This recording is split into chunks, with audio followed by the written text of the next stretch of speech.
कामगार कर्मचारी महासंघाचे अध्यक्ष आदरणीय श्री दिलीपदादा जगताप व सरचिटणीस सन्माननीय आमदार भाई जगताप यांचे नेतृत्वाखाली कायद्याच्या चौकटीत राहून महासंघ घोडदौड करत असताना भारतीय कामगार कर्मचारी महासंघाची सर्व दूर पसरलेली ख्याती पाहून महासंघाकडे आलेले नवीन युनिट सिंहगड टेक्निकल एज्युकेशन सोसायटीचे सिंहगड डेंटल कॉलेज आणि हॉस्पिटल येथे आयोजित द्वारसभेचे नियोजन नेहमीप्रमाणे छान झाले.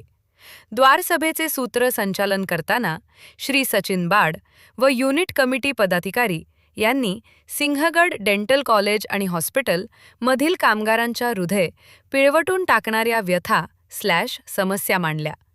सलग 16 महिने व्यवस्थापनाने कामगारांचे वेतन न दिल्याने येथील कामगार फार बिकट अवस्थेत आहेत.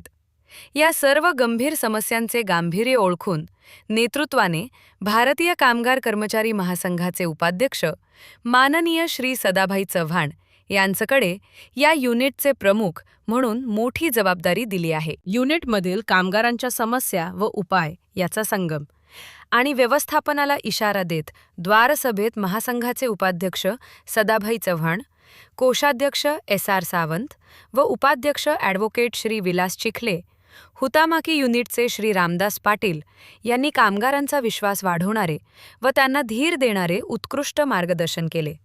या द्वारसभेसाठी महासंघाचे सचिव Shri Sunil Patil, Shri Ganesh Shinde, Shri Sandeep Patil, CMS Pune unit committee, Huhtamaki unit committee, Kashibai Navale कॉलेजची unit committee, Inoxpa company unit committee हजर होते. श्री राजेंद्र चव्हाण, सुधाकर सावंत यांनी आयोजन नियोजनाकडे बारकाईने लक्ष ठेवत ते जातीने हजर राहिले.